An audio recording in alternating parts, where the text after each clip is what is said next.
that WeChat and its parent company Tencent is now the only social media platform that has declined to appear before the public hearing of this committee. I am advised by the committee secretariat that WeChat was invited on 3 occasions over several months to participate in a public hearing, with multiple options provided for them to testify.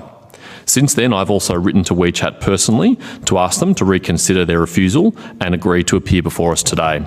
Late yesterday, they confirmed that they have again refused to do so. Although the Senate has powers to compel witnesses to attend a public hearing, these powers do not apply extraterritorially.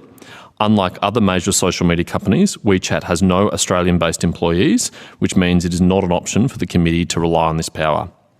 In my letter to WeChat on 4 July, I advised them that their refusal to appear before the committee sends a clear message about the company and its willingness to comply with Australian law.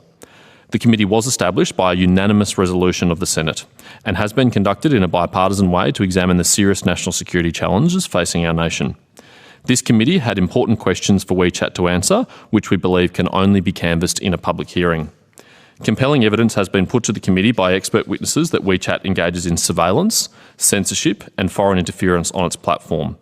And yet senators will not have the opportunity to test these propositions with the company or potential regulatory solutions to it. It demonstrates contempt for the Parliament of Australia by WeChat and Tencent. This highlights one very significant public policy challenge for the committee to contemplate in our final report.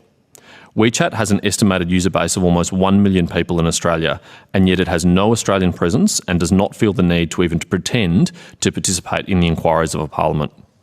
It is untenable for a company with so much influence on our diaspora communities to be able to operate with impunity and demonstrate its disregard for our system of government without consequences. The committee will soon report back to Parliament with recommendations to ensure the integrity and transparency of all social media platforms operating in Australia and to protect the freedoms of Australians online.